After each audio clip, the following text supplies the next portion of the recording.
Hello viewers, আসসালামু আলাইকুম। খামার বাড়ি বিডি ইউটিউব চ্যানেল থেকে আপনাদের স্বাগত। আজকে খুব গুরুত্বপূর্ণ একটি বিষয় নিয়ে আলোচনা করব। যারা আমার ভিডিওটি এই মুহূর্তে দেখতেছেন, আমি বলবো আপনাদের ব্রয়লার মুরগি সহ বিভিন্ন মুরগি পালার যে স্টাইল বা যেভাবে মানে লালন পালন করে থাকেন, খামার ব্যবস্থা করে থাকেন, তাদের ধারণাটা সম্পূর্ণভাবেই চেঞ্জ হয়ে যাবে আমার কথাগুলো শোনার পরে। আশা করি আমার ভিডিওটি সম্পূর্ণভাবে দেখবেন এবং ভিডিওটি যদি ভালো লেগে থাকে তাহলে পূর্বের ভিডিও দেখার জন্য চ্যানেলটি সাবস্ক্রাইব করবেন। তো ভিউয়ার্স, চলেন ভিডিওতে কিছু গুরুত্বপূর্ণ কথা বলি। আমি মূলত মুরগির ভিডিও প্রত্যেক দিন 2টা করে দিতে থাকি এবং আমাকে অনেকেই জিজ্ঞাসা করছে যে ভাই, আপনি মুরগির বোর্ডিং ব্যবস্থা সম্পর্কে আরেকটা কিছু বলেন। তো আজকে সম্পূর্ণভাবে মুরগির বোর্ডিং ব্যবস্থা সম্পর্কে নতুনভাবে কিছু বলার চেষ্টা করব।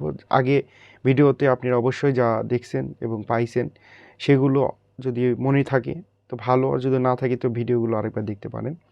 তো বোর্ডিংয়ের ঘর আলাদা করা এটা ইম্পর্টেন্ট। যদি আপনারা মুরগি প্রকৃতপক্ষেই খামার ব্যবস্থাকে আপনারা সাথে জড়িত করে নিতে চান একান্তইভাবেই, তাহলে সেই ক্ষেত্রে মুরগির বোর্ডিং আলাদা করতে হবে বা মুরগির বোর্ডিং ঘর আলাদা করতে হবে।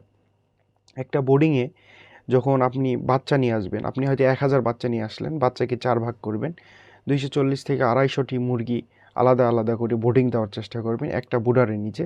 এবং এই যে আলাদা আলাদা বুডার দিচ্ছেন, এটা আস্তে আস্তে ভেঙে ভেঙে ভেঙে ভেঙে একত্রিত করবেন।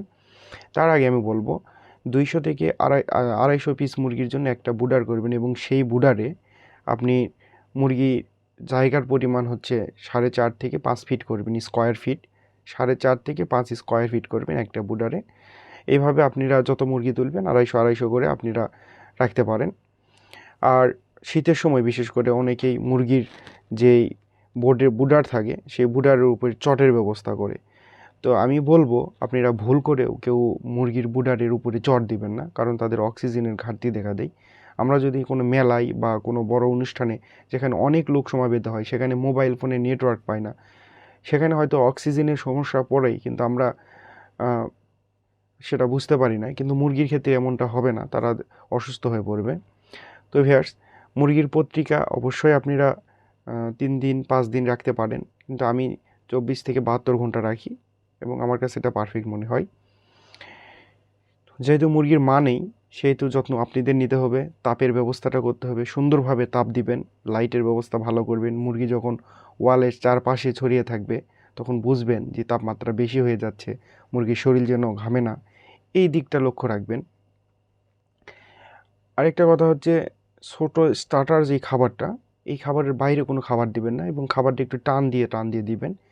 হয়তো বা খাবার দেওয়ার পরে সপ্তাহে 1 দিন হোক বা দিনে আধা ঘন্টা 10 মিনিট হলেও খাদ্য টান দিবেন, যেহেতু খাদ্যর প্রতি তাদের রুচি থাকে। কিন্তু হ্যাঁ, পানি কখনোই টান দিবেন না। পানি হয়তো সপ্তাহে 1 দিন বা দিনের মধ্যে 10 মিনিটের বেশি না, এরকমভাবে পানি টান দিবেন, দেওয়া ভালো। হ্যালো ভিউয়ার্স, যারা ভিডিওটি দেখতেছেন তাদেরকে অসংখ্য ধন্যবাদ। পরবর্তী ভিডিও দেখার জন্য আপনাদেরকে আমন্ত্রণ জানানো হলো এবং আমার চ্যানেলটি সাবস্ক্রাইব করবেন। আল্লাহ হাফিজ।